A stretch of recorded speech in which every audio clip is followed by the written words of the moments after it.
John Summers is a former communications director for Senator Harry Reid of Nevada, and he joins us. John, thanks very much for coming on. You bet. So take the party IDs off the players in this. Here you have federal law enforcement discussing removing a president without an impeachment or an election. That sounds like something that happens in a third world country, doesn't it? Well, it's something, and I'm not going to defend any one individual in this situation, because these are very serious conversations that they were having. But it does appear that those are conversations they were having. Yes. And those are based off of the Constitution, right? It's the 25th Amendment of the Constitution, which does act as a safeguard should we ever run into that situation. So for me, run into what situation? Run into a situation where you don't like the president or disagree with his Russian policy, or where you feel like the president is incapable of doing the job. And so I think I don't have a problem that they had these discussions. At the end of the day, they landed at no. And I think that's the important thing to remember. So the system worked the way it was supposed to as it relates to whether or not to remove the president. No, because if you find yourself as an executive branch employee disagreeing with the policies of the person for whom you work, you leave, you quit. And you can state so publicly if you want. You have the right to do that.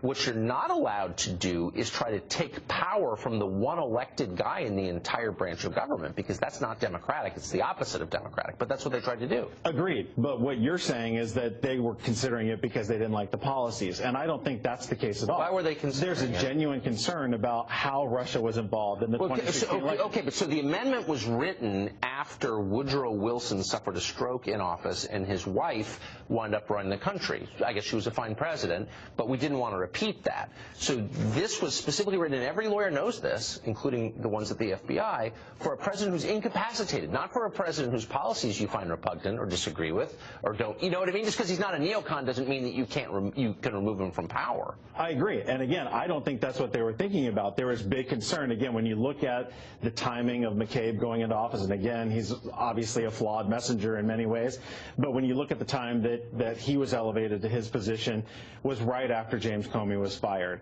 And why was James Comey fired? As the president said himself, because he wanted the Russia investigation to end. Okay, but clearly there was a concern. But the other way, well, there was a concern because a guy they liked, who was their boss, got fired, which is absolutely the prerogative of this or any president to fire his own employees if he wants, for whatever reason he wants. And if you don't like it, impeach him or vote against him. Unless it's viewed as obstruction of justice. Okay, but but under no plausible scenario could it be. I mean, because of course the FBI director is free to say whatever he wanted to congressional committees or the Mueller investigation or write a book, which indeed he did.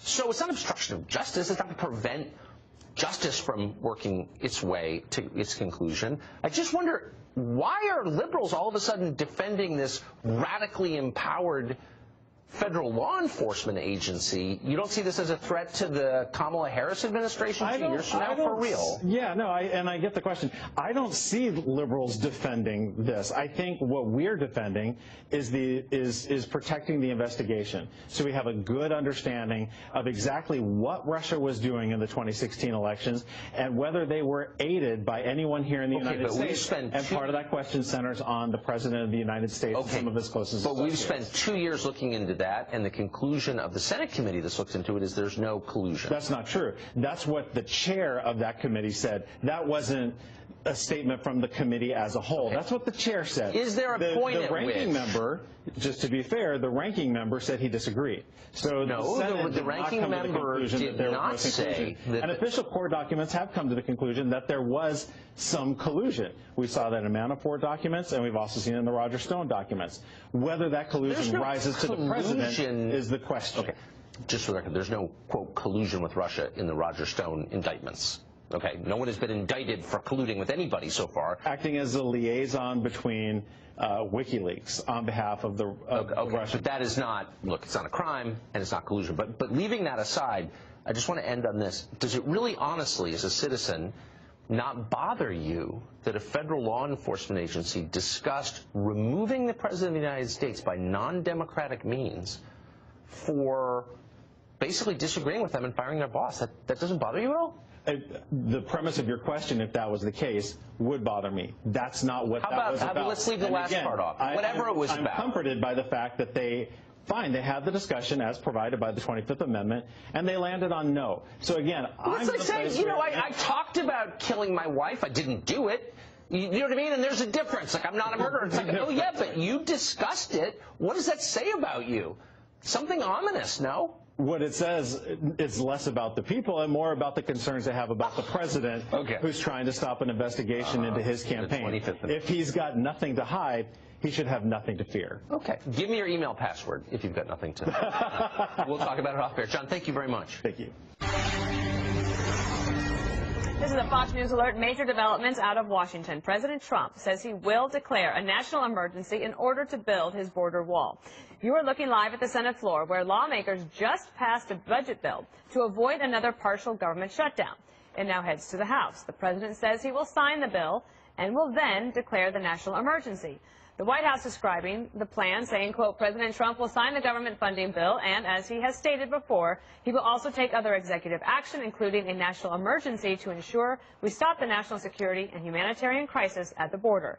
The president is once again delivering on his promise to build the wall, protect the border, and secure our great country. This move obviously comes with a lot of pushback from Democrats and could set up a major legal showdown. Here's Chuck Schumer and Nancy Pelosi. If President Trump decides to go forward with a disaster declaration, he'll be making a tremendous mistake. Did I ever say I was filing a legal challenge? I may. That's an option, and we'll review our options. But it's important to note that when the president declares this emergency, first of all, it's not an emergency, what's happening at the border. It's a humanitarian challenge to us. The president making an end run around Congress. Here he said, let us respect what the committee will do, and then walks away from it. Well, Jesse, I know you pay attention to what I say, right? What's that? You know, remember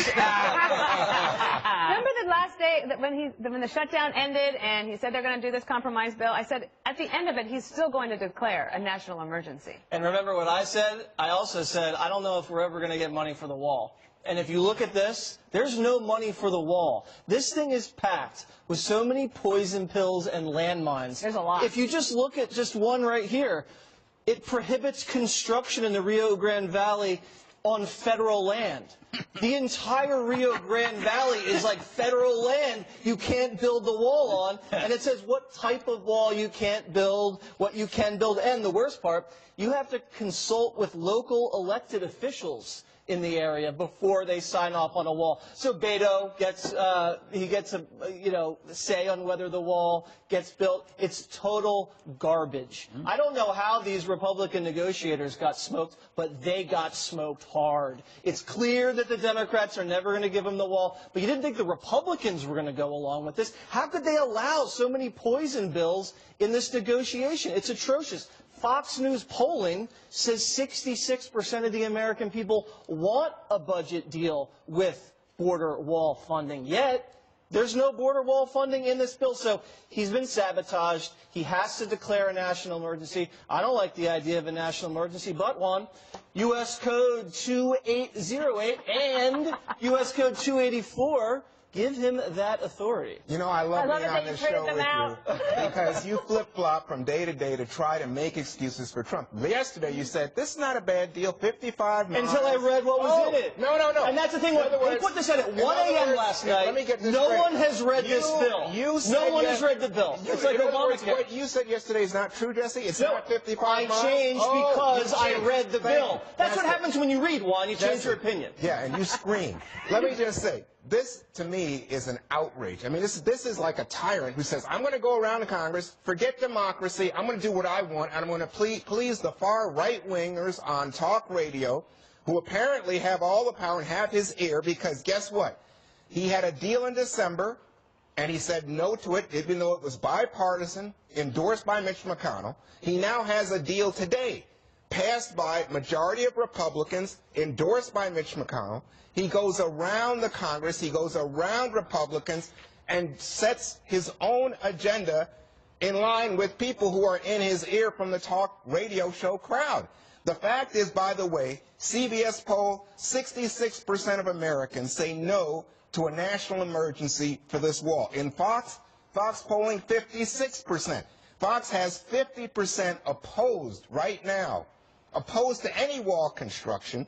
2/3 support the deal that was on the table that includes some money for additional border security, not for a wall. It says it right here in the poll, Juan. That's what I'm telling you. Walls so what and barriers. So what you get here is 60% of Democrats, 73% of Republicans. Let him keep talking.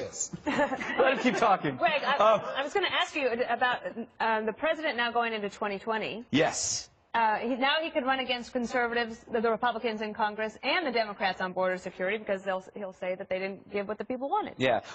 Let's dismiss this idea that declaring a national emergency is a big deal. We do it all the time. In fact, calling it a national emergency is a bit overstating it, and I think we have a bunch of them currently going on right now. 30. So it's not, like 30. It's not a big deal. The craziest item, the poison pill that is truly poisonous in this, and this is why he shouldn't sign it, is according to the fine print, you can't remove any potential sponsor or member of a household who might be a potential sponsor, meaning that's amnesty for anybody who might be a cartel smuggler. Anybody who brings a minor sponsors. If that kid, if there's a kid right there, he could just grab it. He turns every unaccompanied minor into a very expensive shield. Yep. You know what? This is why you should hate government with every fiber of your being. This was a 1,200-page bill designed to chain yank the president. So you had these months where you could have listened to experts. You could have actually gone and met and listened to. Yeah, Juan, keep popping your head like that. But it's true.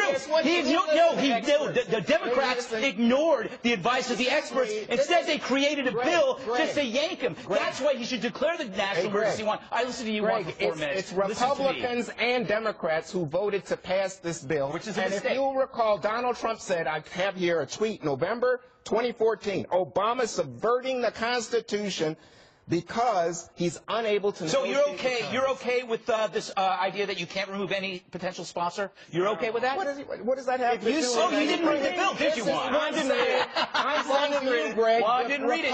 I read it. Juan, you're a prisoner of your own mind.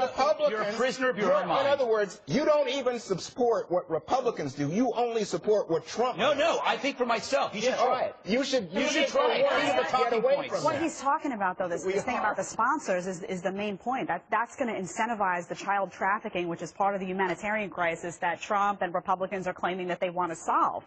So, I mean, look, it's a bad deal. Just because Republicans support something doesn't mean it's a good deal. This is a bad. I don't see how he signs on to this, though. Even if he declares a national emergency and then he's acknowledging that, yes, there is a humanitarian crisis at the border. This is a big deal. We do need more money. I am going to move federal money around in order to solve this. By signing this, he's saying that he's okay with all of this stuff and okay with something that allows for and foments child trafficking, that prohibits, fencing in certain areas, that prohibits certain types of fencing, that he's been out there saying the fencing structures that we have now don't work. This is saying, well, yeah, the prototypes that you like, we're not going to go for these. So I don't understand how he does this and has himself on record. So the bill got worse after the shutdown. Let's go just back to what Greg highlighted here.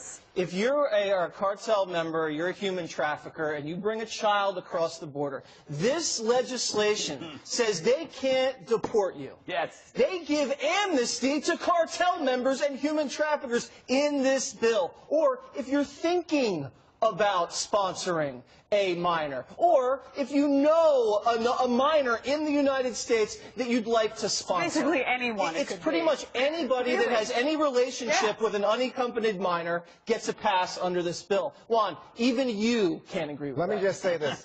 Chicken Little has good hair, at least today on this show, because you are like the sky is falling over.